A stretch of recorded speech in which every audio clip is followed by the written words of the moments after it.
Bonjour, bonjour, j'espère que vous allez bien. Moi, c'est Abdel Salim Garba, je suis expert comptable et entrepreneur, initiateur de cette chaîne Réussir au pays. Bienvenue sur ma chaîne. L'objectif de cette chaîne, c'est de vous parler d'entrepreneuriat, d'insertion professionnelle et de développement personnel parce que je suis convaincu que le développement de l'Afrique ne peut venir que par sa jeunesse et que la jeunesse africaine doit prendre ses responsabilités pour redonner les couleurs à ce continent.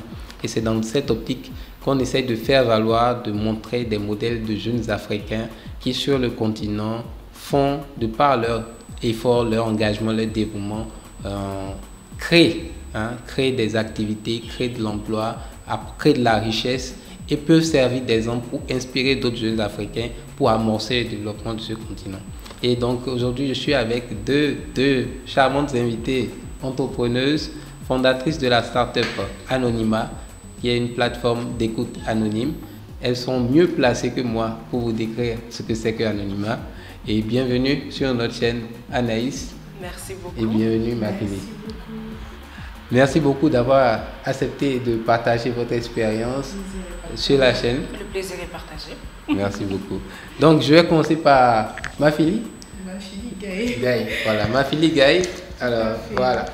Alors, bon, déjà, bonjour à tous. Et je vais d'abord commencer par vous remercier déjà pour l'intérêt que vous portez à ce que nous faisons, l'intérêt que vous portez à la jeunesse. Et bon, moi, ce que je peux dire, c'est que, voilà, comme vous l'avez si bien dit, je m'appelle Mafili Gaye.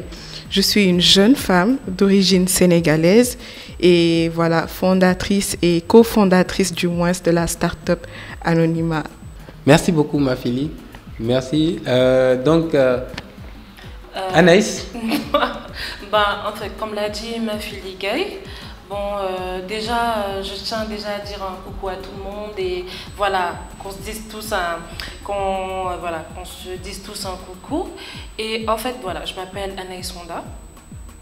Je suis d'origine sénégalo-congolaise, donc j'ai fait mes études ici, donc voilà, j'ai toujours été ici en fait, donc j'ai toujours été ici, donc après ça, j'ai fait mes études à l'Institut African Management, à l'IAM, d'où j'ai rencontré mon coup de cœur, parce que oui, Mafili en fait a été mon premier coup de cœur. Donc on s'est rencontrés en première année d'université.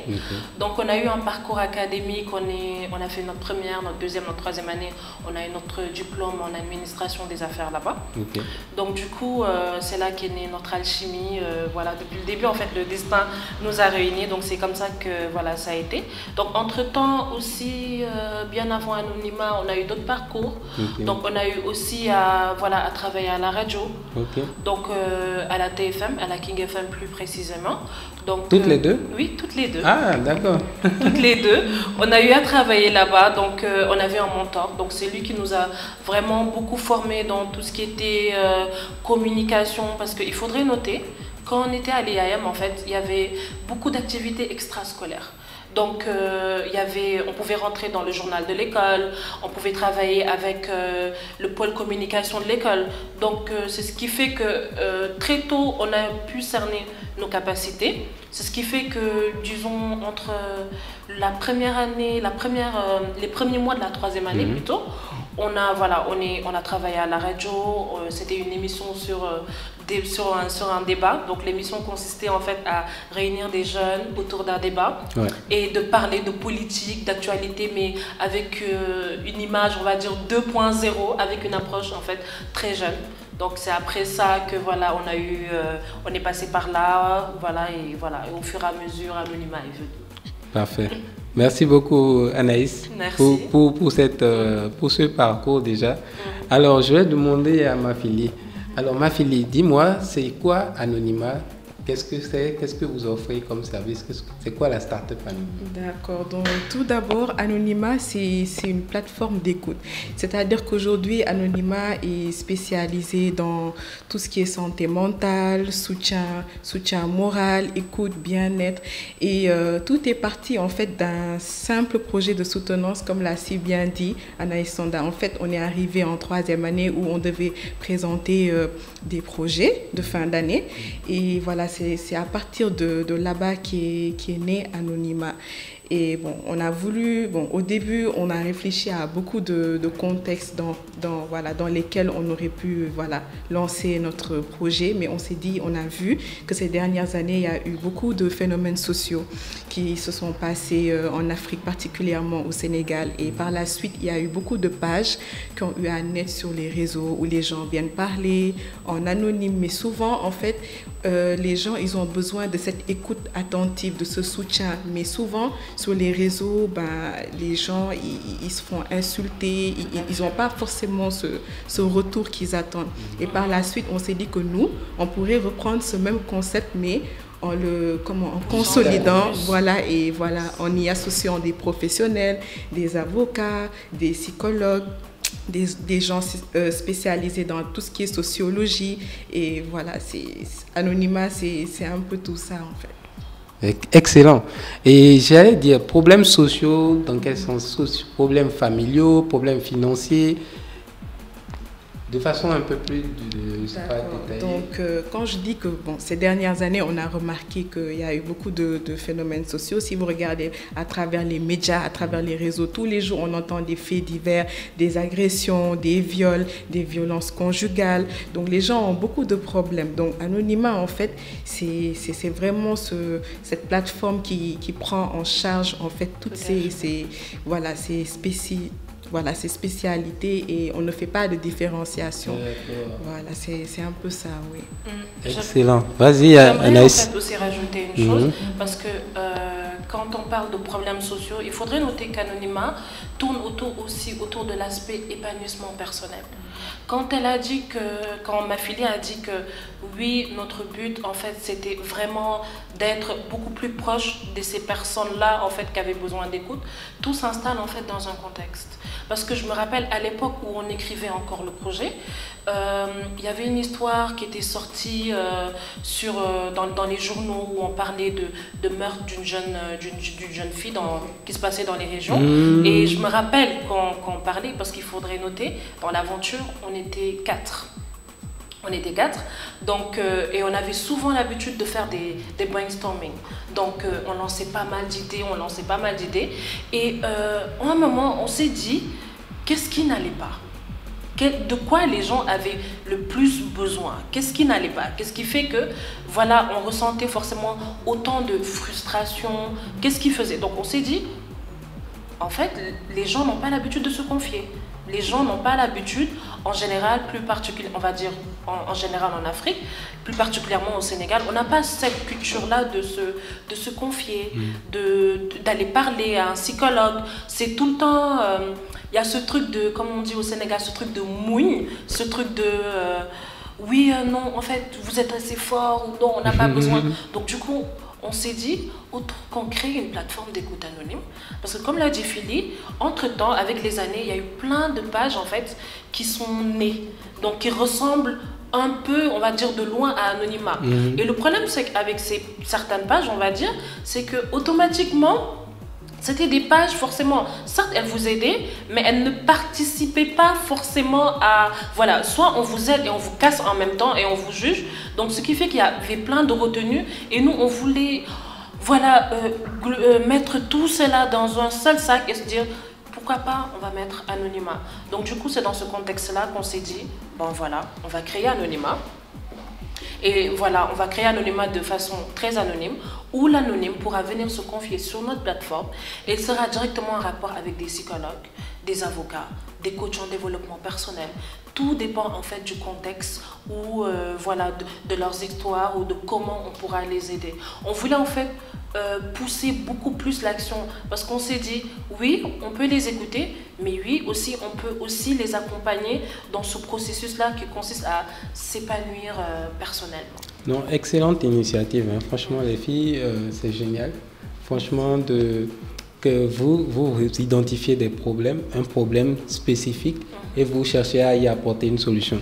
Et c'est vraiment ça. Un entrepreneur, c'est ça, c'est ce qu'on attend des Africains, c'est ce qu'il nous faut justement, qu'on voit des problèmes ici, on en a plein, d'autres sociaux, d'autres économiques, etc. Il faut que nous, jeunes, qu'on puisse réfléchir justement à comment on résout ces problèmes-là. Et vous avez eu cette initiative-là Et c'est très très bien, surtout que vous l'avez eu jeune, sur les bancs, 3e année d'université. Je pense que franchement, il faut une certaine maturité pour arriver à le faire. Et franchement, félicitations les filles, c'est très très bien. Alors, je pense que vous me disiez aussi que le processus, comment se passe le processus un peu en ligne sur la plateforme Anonymat? Quand quelqu'un veut se confier, c'est quoi le processus sur la plateforme? Bon, déjà il faudrait savoir dans un premier temps que la plateforme est reliée aux réseaux sociaux. C'est-à-dire qu'aujourd'hui, nous utilisons, parce que les réseaux, c'est incontournable aujourd'hui. Donc, on utilise les réseaux pour relier, en fait, c'est un link par rapport à la plateforme. Donc, une fois sur le site, déjà, vous avez la page d'accueil. Au niveau de l'accueil, vous allez voir, vous avez des informations concernant là où contacter Anonymat directement, etc. Et aussi, c'est à ce niveau que les gens peuvent s'exprimer directement. Ils envoient leur message et nous, après, on reçoit ça en amont. Et voilà, il y a aussi des astuces que nous proposons, des vidéos de coaching, des articles. C'est un peu ça, en fait, tout ce qui est self-motivation, self-esteem. Donc, c'est au niveau même, au sein de la plateforme, que les gens viennent se confier, mais dans une totale confidentialité. On ne sait pas c'est qui, on ne collecte pas de données personnelles aussi. Et voilà, ensuite, on fait le traitement en amont.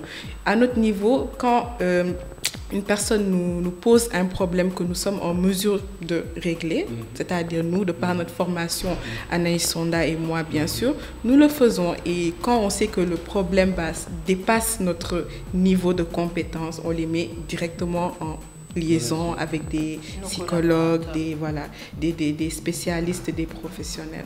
Donc tout se passe au sein même de la plateforme. Donc parfaitement en toute confidentialité, en toute sécurité, vraiment très très bien pensé. Alors, ça me vient à maintenant poser la question peut-être pour partager un peu votre expérience, votre voyage entrepreneurial. En général, l'un des problèmes pour tout jeune entrepreneur lorsqu'il veut lancer son projet, c'est le financement. Alors vous, en 3e année d'université, je suppose que, en fait, comment vous avez fait pour trouver le financement pour démarrer? Ça, je commence par qui? Ma Philippe déjà, et ensuite, Bon, c'est très simple. Bon, après la 3e année, comme je l'ai si bien dit tout à l'heure, on sait que nous, on a tendance à faire d'excellents projets, mais après, il n'y a pas forcément de continuité. Donc nous, on a eu cette ingéniosité, Anaïs Sonda et moi, bien sûr, on s'est dit, on a travaillé sur ce projet pendant plus d'1 an. Pourquoi ne pas le concrétiser et en faire carrément un projet de vie? C'est par la suite que nous sommes dirigés vers des institutions qui aident, qui soutiennent les jeunes porteurs de projets, des personnes morales, des entités c'est comme ça que ça s'est passé. Et par la suite, on a eu la chance justement de tomber sur Intérêt Général qui a eu vraiment excusez-moi, cette ouverture, de nous aider, de nous épauler. Et il se trouvait aussi qu'on était arrivé au bon moment parce qu'ils voulaient investir dans un projet qui était dans le cadre du numérique. Donc, je peux dire qu'on a été chanceux, mais j'avoue que ce n'est pas facile. C'est vraiment un challenge pour tous les entrepreneurs, de dénicher des investisseurs. Et bon, nous, sur ce plan, quand même, on peut dire que nous avons été chanceux quand même. Vous avez besoin d'un expert comptable? Consultez ses services sur ceficafrique.org et sur YouTube Réussir au pays. Je dirais que la chance, ça se provoque. Hein? Oui, donc Anaïs... Mais là, en fait, oui, la chance, on l'a provoquée parce qu'il faudrait noter que à partir du moment où, quand on a eu notre diplôme, en fait, on l'a eu, notre investissement, on l'a trouvé, on va dire, quelques mois après. Donc voilà, on l'a trouvé quelques mois après. Sur ce point-là, c'est vrai qu'on a été très très chanceux parce qu'effectivement, on a rencontré pas mal d'institutions qui, notre chance en fait, c'est qu'à chaque fois qu'on en parlait, ils trouvaient ça génial parce que apparemment c'est quelque chose en fait qu'ils n'avaient pas encore vu, effectivement, qui n'existe pas encore. Donc du coup, disons quelques mois après, On a trouvé des investisseurs par rapport à ça, qui ont vraiment aimé le projet. Maintenant, ce qui était intéressant par rapport à ça, c'est que nous, dans notre logique et dans notre dynamique, on croyait que, voilà, automatiquement, quand tu trouves l'investissement, voilà, du coup, tout va tomber, que voilà, ça va se passer comme ça. Donc, on est très tôt redescendu. Voilà, on est très tôt redescendu dans notre petit nuage en fait. Parce que oui, on a trouvé l'investisseur, maintenant c'est le processus maintenant. Donc après, quand on a trouvé les investisseurs, je pense qu'on a eu nos locaux l'année qui a suivi. Donc c'était pas facile du tout. Donc il fallait faire plein dans l'administration, dans l'administratif. À chaque fois, on se voyait, on faisait des conseils d'administration pour voir ce qui est rentable, ce qui n'est pas rentable. Parce que la dernière fois, je le disais aussi à Philly, l'investisseur, lui, oui, tu as un joli projet, mais c'est son argent. Donc, il va regarder ce qui va pas. Vous allez beaucoup débattre, j'ai envie de faire ça. Lui, il voit pas la logique. Donc, au final, même si c'est ton entreprise, tu commences à la partager avec d'autres personnes, en fait. Parce qu'eux aussi, ils ont leur mot à dire. Tout à fait. Donc, du coup, cette période-là, elle a vraiment... voilà, on va dire que c'était notre parcours du combattant. Parce que même si on a eu une chance, du coup, voilà, c'était pas facile. Voilà, au niveau administratif déjà. Il fallait créer l'entreprise, formaliser l'entreprise. Faire un business plan ou vous aviez déjà un business plan? On avait déjà un business plan parce que contrairement à d'autres institutions, nous en fait dans à l'IAM en fait, en troisième année, je pense que ça existe toujours. Donc en troisième année, nous à l'IAM en fait, en marketing en particulier, ça se passe en marketing. Donc au lieu de prendre un sujet et de développer sur ça et de soutenir sur ça, en fait on nous exigeait à créer des entreprises. Donc vous avez un projet, vous créez, vous faites un business plan. Donc on était obligé de faire un business plan. Donc ce qui faisait que quand Anonymat est né, on avait déjà un business plan, un plan financier, un plan marketing. On avait une étude de marché qui était déjà bien faite. Donc on avait déjà ce business plan. Donc ce qui fait que après cela, on a trouvé les investisseurs, comme je l'ai dit. Ensuite, quand on a trouvé les investisseurs, voilà, cette année c'était compliqué. Donc je me rappelle, on a eu les locaux l'année qui a suivi. Ensuite, après ça, il fallait trouver les développeurs qui nous correspondaient et qui ressemblaient à notre image. Donc, après ça, il ne faut pas se mentir, on a changé pas mal de développeurs parce que ça ne nous correspondait pas ou bien, on ne s'entendait pas forcément sur ce qu'on voulait ou sur ce qu'on ne voulait pas. Donc, ensuite, après ça... donc on est resté presque, disons, une année et demie avant vraiment de concrétiser tout cela parce que à chaque fois aussi, comme je l'ai dit, on a une première version, mais la première version ne nous correspond pas. On a testé d'abord une première version, on a vu que ça ne nous correspondait pas. On a recommencé pour voir exactement ce qui n'allait pas et voilà, jusqu'à ce qu'on arrive à avoir un produit, le produit qui puisse satisfaire tout le monde et voilà, c'est ça. Donc, je demanderais entre l'idée et la mise sur le marché, la première mise sur le marché de la plateforme, ça a pris combien de temps, globalement, pour vous? Disons 2 ans. 2 ans. Entre l'idée et la mise, et le fait qu'on rentre dans le lancement. Et le lancement d'Anonymat. Et tout lancement, ça nous a pris 2 ans. Entre vraiment le business plan et la pratique et théorie, il y a vraiment un écart, mais c'est vraiment incroyable, quoi. Une fois que tu commences à pratiquer, tu te rends compte que vraiment il y a des aspects qu'on n'avait pas, forcément que tu ne maîtrises pas, et il y a toujours de nouvelles choses qui arrivent en fait. Je me rappelle à l'époque, on faisait des dates sur le business plan, on était dans le plan marketing, on se disait, bon voilà, en fait, le 26 juin, le 26 novembre, on va faire ça. Et puis, je me rappelle, il y a une époque où on venait à peine de rentrer dans nos locaux parce qu'on avait repris le business plan, en fait, pour revoir le plan marketing. Tout à fait. Et j'ai regardé Philly, j'ai dit, tu te rappelles ce jour-là quand on avait dit c'était le 26 juin? Eh ben non, en fait, c'est 1 an après qu'on l'a fait. Donc, voilà. Et c'était pas facile aussi parce que dans la mesure où il fallait aussi trouver les collaborateurs, les psychologues qui allaient vraiment adhérer à ça, les avocats, les coachs en développement personnel. Parce que les coachs en développement personnel, il y en a beaucoup, mais il faut vraiment trouver celui qui est crédible et voilà, celui aussi qui nous correspond. Parce que nous aussi, nos articles, on les produit nous-mêmes. Les articles de coaching, on les produit nous-mêmes. Les articles d'astuces, on les produit nous-mêmes avec l'aide de nos collaborateurs. Donc il fallait vraiment trouver tout ça en fait et vraiment formaliser tout ça parce que c'est du sérieux. Tout à fait. C'est du Tout à fait. Vous ne pouvez pas avoir une valeur de propos, une proposition de valeur au public et ne pas le faire dans un... Voilà. Donc, déjà vous donnez déjà une preuve qu'il faut se structurer un minimum quand on veut faire quelque chose de sérieux, une entreprise sérieuse, visionnaire. Et c'est très bien. Vous, dès le départ, vous formalisez, vous structurez. C'est vrai que ça prend du temps, mais vaut mieux une préparation qui prend du temps pour démarrer en flèche qu'une préparation rapide et puis... aller directement vers la catastrophe. Donc, démarrer en flèche, c'est très intéressant parce que même nous, on ne s'y attendait pas.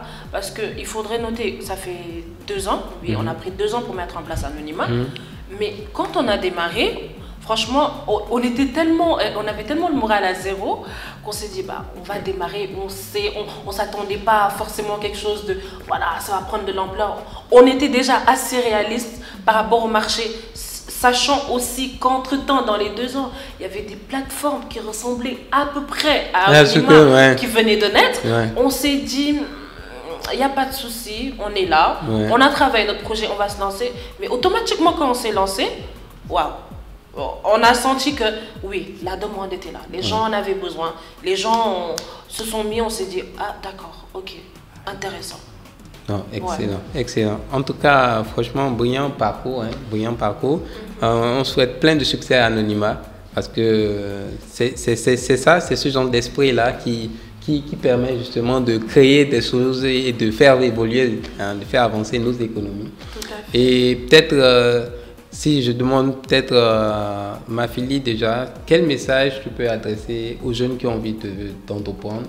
Et aussi aux jeunes femmes qui ont envie d'entreprendre, parce que vous êtes vraiment le leadership féminin, en fait, vous êtes des modèles pour les jeunes étudiantes qui veulent se lancer en entrepreneuriat.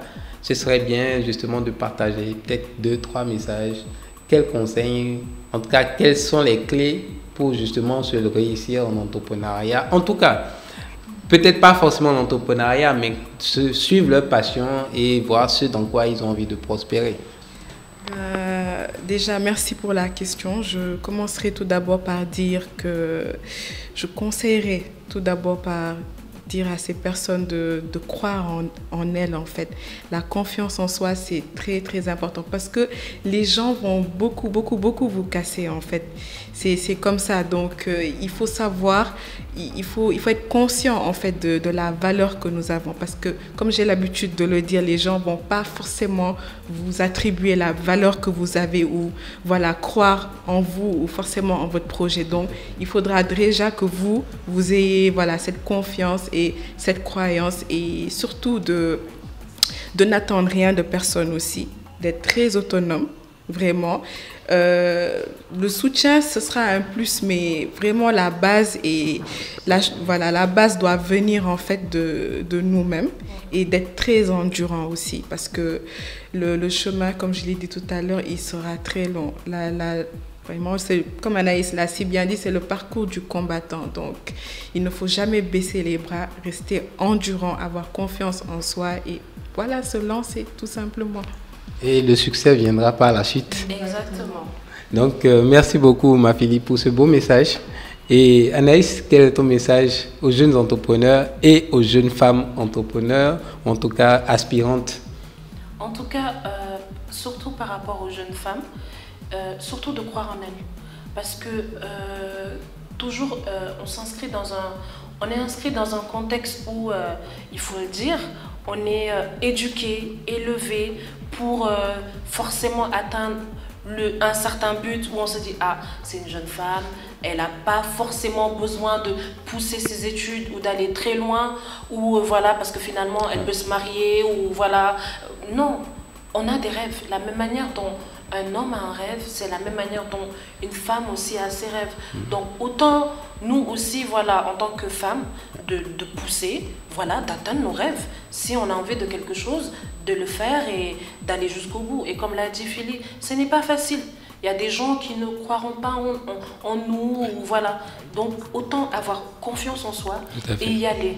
Et savoir que, il est important de savoir qu'on n'a pas besoin forcément aussi de commencer un business avec 1 million, 2 millions. Il y a des gens qui ont commencé avec 2500, il y a des gens qui ont commencé avec 1000 francs.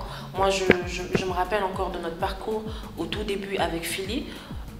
Avant même de trouver les investisseurs, ou même au moment où on trouvait les investisseurs, c'était pas facile pour nous. Je me rappelle, même pour venir juste au bureau, c'était compliqué. Donc ça, aujourd'hui, on se dit, ah oui, il y a 2 ans, c'était compliqué. Mais oui, c'est pas facile, mais tant qu'on aime et tant qu'on a la passion, on sent rien en fait. Et tout se fait d'un naturel et voilà. Donc croire en soi et poursuivre et réaliser ses rêves. Merci beaucoup Anaïs pour ce beau message également. Et je dirais que franchement, vous avez déjà, par votre parcours, votre dévouement, votre engagement, votre détermination surtout, déjà prouvé que c'est possible de le faire, de réussir en Afrique, au Sénégal, de faire, mais si tant qu'on a la volonté, qu'on est endurant, qu'on croit en soi, c'est ça, il faut rien attendre, en fait, il ne faut pas attendre d'abord des autres.